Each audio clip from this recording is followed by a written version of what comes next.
Le premier Aerox Solo Pro de ma vie. C'était pas un officiel. C'était quasiment plus dur qu'un Aerox officiel. Et je vais vous expliquer pourquoi dans cette vidéo.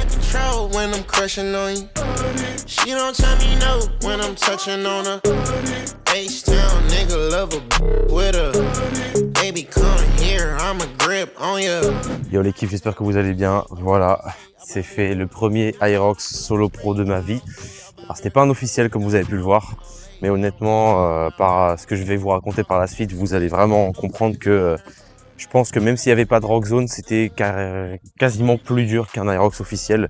Et je vais vous expliquer pourquoi dans cette vidéo. Au futsal, il y a un mec avec qui je jouais, il est en équipe de France de futsal.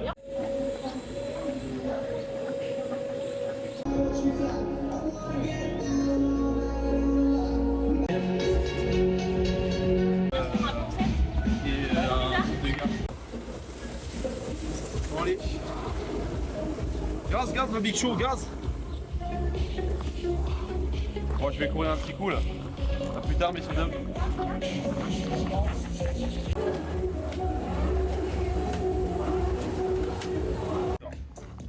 Vas-y, enlève le truc, on voit pas derrière. Hein. Merci. Comment elle le teasing là? Eh, ça me tire dans la fesse, frère. Trop mal. Ah, je pars tout seul. Ouais. 3, 2, 1. Allez, Ronan! Allez, Ronan!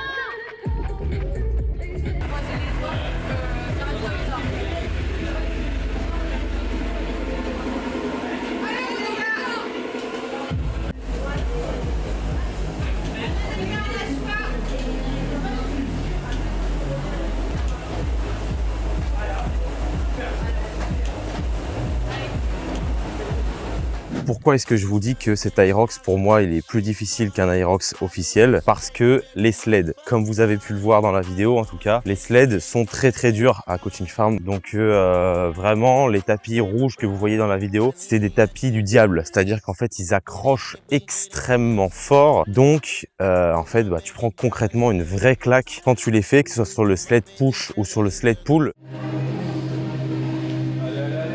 Allez, gros, c'est bien.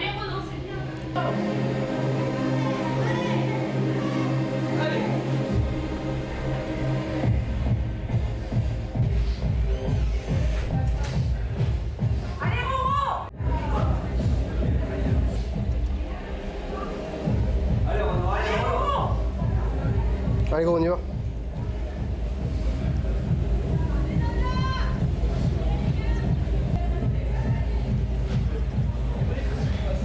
Allez, Ronan,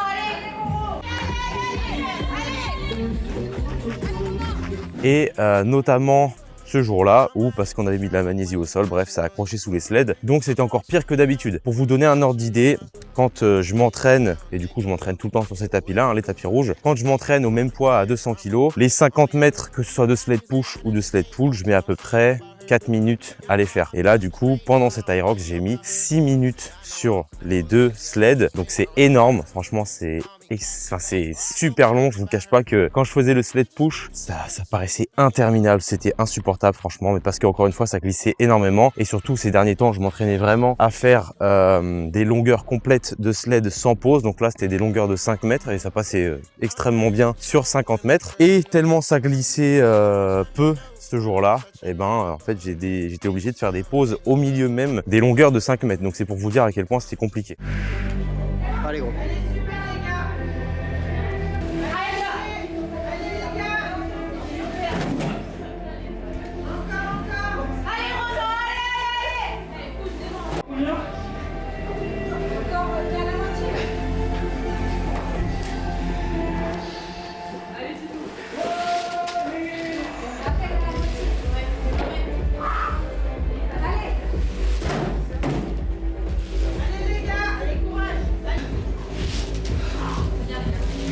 Mais encore une fois, c'est pas une excuse, ça change rien. Au contraire, je préfère que ça soit plus dur à l'entraînement que le jour J. Comme ça, le jour J, ça paraîtra plus facile. Et puis, mine de rien, c'est comme ça qu'on progresse quand c'est plus difficile. Ensuite, concernant le reste de la course, concrètement, en fait, le reste a été vraiment énormément impacté parce que les sleds m'ont mis dans les jambes. Concrètement, là, les sleds, ils m'ont vraiment explosé. J'ai mis 12 minutes du coup au cumul sur les 2 sleds et franchement, après ça, j'ai été presque ruiné pour tout le reste de la course et ça m'a vraiment beaucoup impacté. Les points où j'ai le plus de difficultés hors sled du coup sur cette Aerox là, c'était dans ma tête les burpees et les farmer carry. Les burpees, ça a été, j'ai fait les 80 mètres d'un coup sans pause. J'aurais pu avoir un rythme plus élevé, mais comme j'étais bien cramé des 2 sleds, et j'ai plutôt bien géré mon allure, je trouve.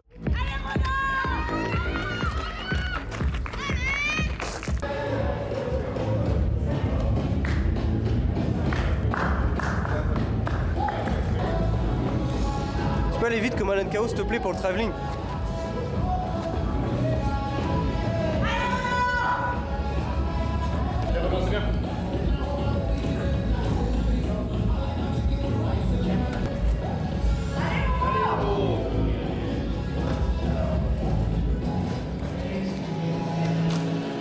Allez Renan, c'est dans la tête. Et par contre, les farmer carry, j'ai pris une claque aussi. Ça, c'est un truc qu'il faut que je travaille parce que c'est vraiment l'exercice que je déteste le plus et que je trouve le moins agréable, on va dire. Allez. Allez,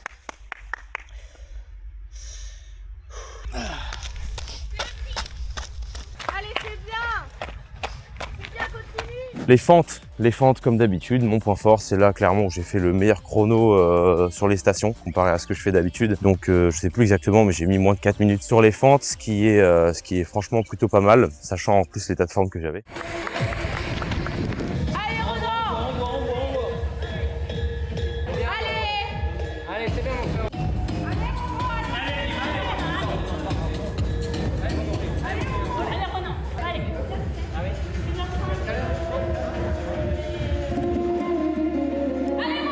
Et par contre, sur les wall balls où d'habitude je suis plutôt à l'aise, et là j'ai complètement explosé. Franchement, c'était un calvaire. J'étais cuit et puis je pense que niveau mental, j'avais lâché aussi un petit peu. Donc j'ai mis quand même, mine de rien, 5 minutes et quelques, ce qui est pas non plus énorme vu le nombre de pauses que je mettais. Mais je dois faire beaucoup mieux.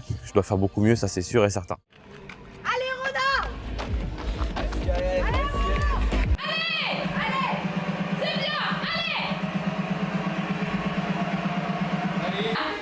C'est bien. Allez, continue, c'est bien. Allez Renan.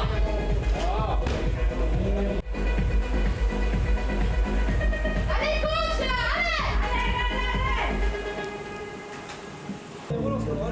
Allez, Renan, allez.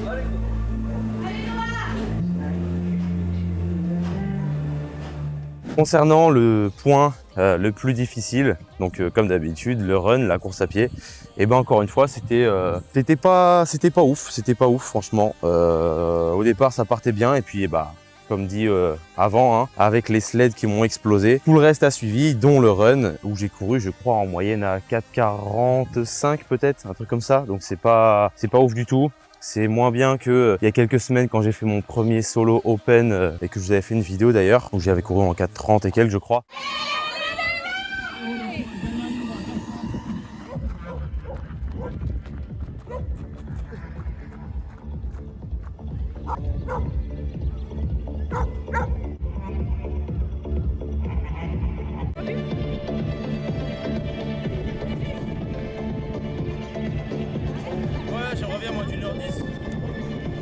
Donc du coup, le chrono de 1h17 et je ne sais plus, 40 secondes peut-être, je sais plus. Concrètement, j'en suis pas content, j'en suis pas mécontent. C'est mon premier chrono en solo pro, je savais pas trop, on va dire à quoi m'attendre. Donc c'est fait, le chrono est posé. Maintenant, ça pose une base pour ce que je compte faire pour l'année prochaine dans mes prépas Aerox. Donc au moins j'aurai une base de travail sur laquelle me fier. Donc ça c'est fait, ça c'est cool. Maintenant vraiment Je sais là où j'ai merdé, là où j'ai bien fait les choses et là surtout où je dois progresser. Concrètement, cet Aerox, je l'ai pris comme un entraînement. Hein. De toute façon, c'est même si c'était un Aerox en entier, qui avait les mêmes distances, les mêmes charges, etc. Ça restait un entraînement. Donc, je me suis pas entraîné spécifiquement. J'ai pas fait de semaine de récup spécifique pour cet Aerox là. Donc, j'étais pas forcément au pic de ma forme et tant mieux puisque ça restait dans mon programme d'entraînement pour l'Aerox du Grand Palais qui arrive très prochainement. Je prends cet Aerox comme une expérience. J'ai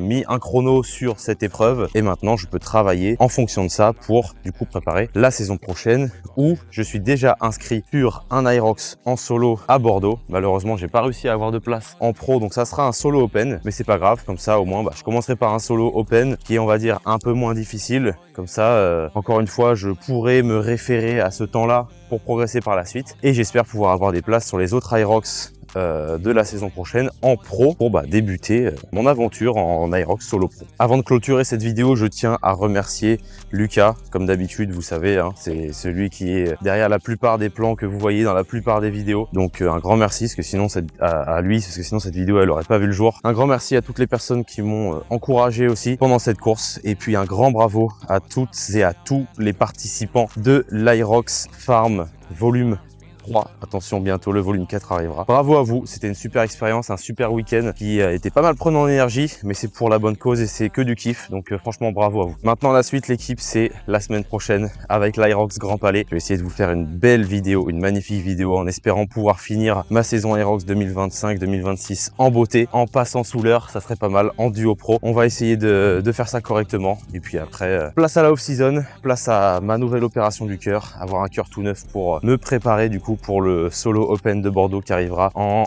septembre ou fin septembre, début octobre si je dis pas de bêtises. Donc voilà, n'oubliez pas le code RONVN chez NutriPure pour avoir moins 10% sur votre première commande si vous voulez me soutenir dans les contenus que je vous propose. Bientôt de nouveaux partenariats qui arrivent, je vous en parlerai très bientôt. Et puis pareil, si vous voulez coaching personnalisé en Aerox, en course à pied, en renforcement fonctionnel, vous savez où me trouver, le Instagram est dans la description. Si vous voulez connaître un petit peu quel est votre profil d'athlète pour pouvoir préparer votre Aerox sereinement, remplissez le questionnaire qui se trouve encore une fois dans la description. Et puis moi je vous dis à la semaine prochaine pour l'Aerox du Grand Palais, le dernier Aerox de ma saison 2025-2026. C'était Ronan, ciao.